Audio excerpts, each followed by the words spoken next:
Hello, this is your old Uncle Grilly. I was feeling mighty low. Went over yonder to that there warm morning, and I was filling out me an application. Cause, since I got all them children now, I need some extra money. So I goes over yonder filling out me an application, and that woman, I went to the customer service desk, and I done took a bath and everything, might I mind you, and stuff like that right there. And so they looking at me all strange and funny and stuff. And so I goes around yonder where they tells me to go to. And I gets around there, and the lady got her back turned, and she just working, and she's doing whatever she was doing. And so when she turned around, she jumps just a little bit. And she says, "Can I help you, sir?" She said, "We don't do no panhandling in here." I said, "Excuse me?" She says, "We do no panhandling." I said, "What's up?" "Ain't no pan in my hand. I ain't handling hand." I says, "You calls me in for the door greeting job." And she looks at me like, she said, "Well, us have some real strict policy on dress code and stuff, and we don't, we just don't hire anybody." I said, "Ma'am, what you mean?" I said, "I's gentleman." And she's like, "Well, we have a strict dress code." I said, "Listen, lady," says, "just 'cause you says I looks like a bomb doesn't mean I is one." And she was like, "Well, sir, when you can make yourself a little bit more presentable and come back. I shouldn't have to cut my hair or shave my belt to get a job. I done gave them the credentials that they asked for, explaining whose I is. What more could they need? A person shouldn't have to shave their head to please nobody. Everybody has not silky straight and ain't gonna lay down that way. And a person should not be penalized 'cause they got woolly hair. If a person wanna lock their hair in some of them dreads, then let them. Their hair ain't making them. Just like the clothes don't make nobody. Look at Adolf Hitler. He had straight hair that laid all over there to the side, a little old mustache that was just all neat and tender.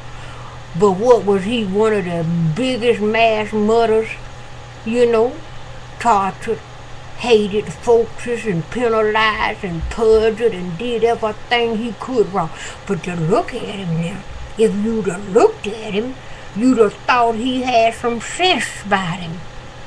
But that was a straight fool. Anybody who kills somebody's crazy, and he's crazy.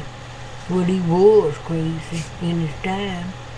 And all them who took a falling to him was just as crazy as he was.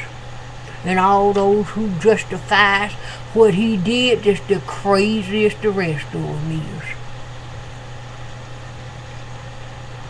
That's how I feel about it. You got folks dressed all up here in these expensive clothes, and the car dressed all up in expensive stuff, and just as shiny, and the wheels all shiny. Watch out now when you get that person, 'cause they investing all their money into their stuff and into their shiny stuff, and ain't gonna hardly have nothing for you. You might be paying a bill or two for them, so be careful when you get some of them that dressed so nice. They might not be willing to share nothing they got with you. Yes, so but that's how I see that thing. Anywho, I was just in there and I was reflecting on some things back in yesteryears, and I remember this time, 'cause I was so upset with that lady.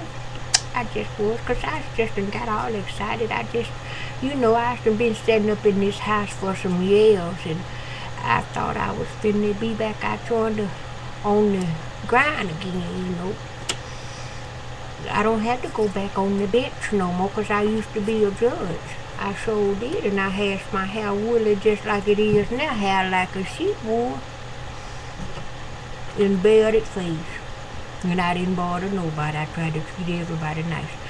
And that's how, my wife, because us is still married, and I heard that she's done had extra husbands since me. That makes her a big trigamist, or whatever you call it.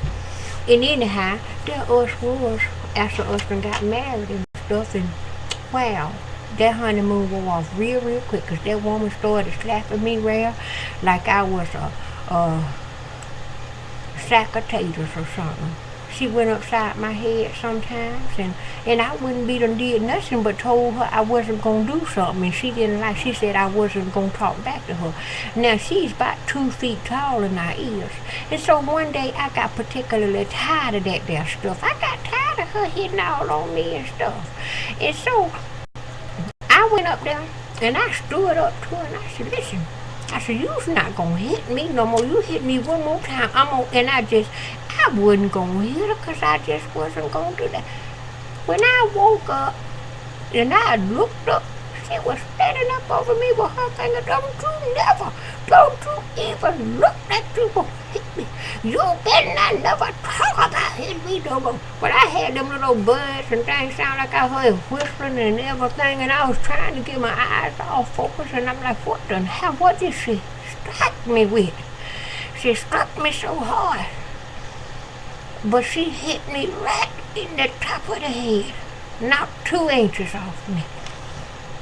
I didn't learn my lesson, cause there was, after we had been separated, cause I got tired of her beating on me and stuff, And so I went and I moved back into the house with my mother, and I left her in the house and stuff with the baby.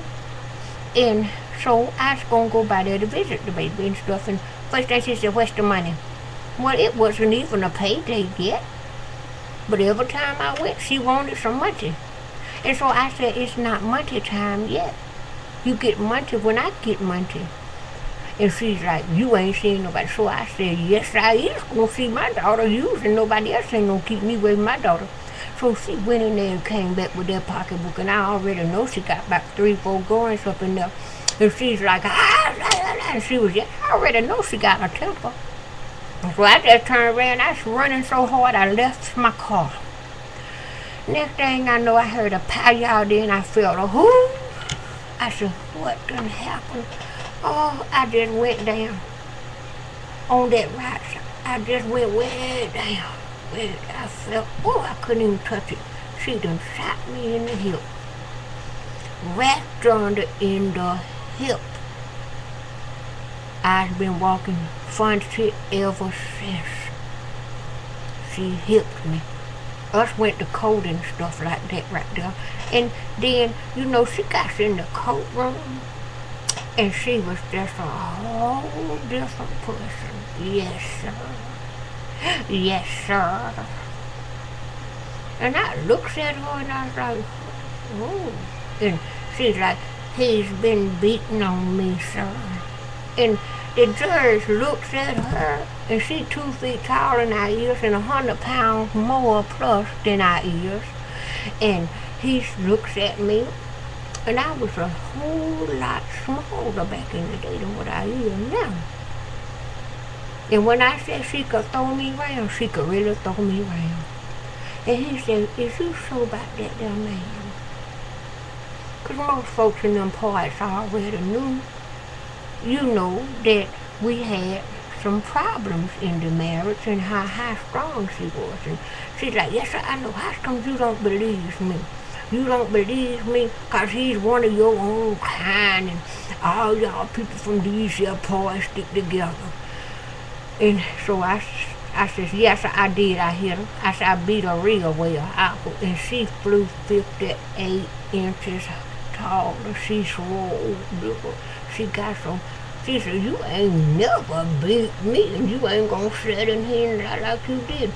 You know I whooped your tail.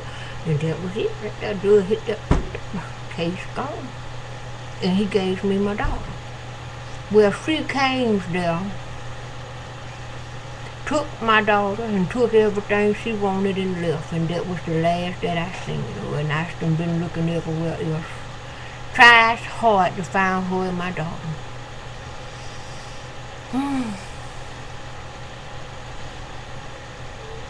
And then I see her butt sitting up there on the marble, over so rolling on that floor, putting on that stuff. Don't y'all believe her? She be lying. I used to never seen that woman cry and go on. No, she ain't. She be crying when she can't get to you. Oh, let me at him, let me at him, let me at him. Big old thing. That's all I got to say today. Y'all have a good afternoon and peace out.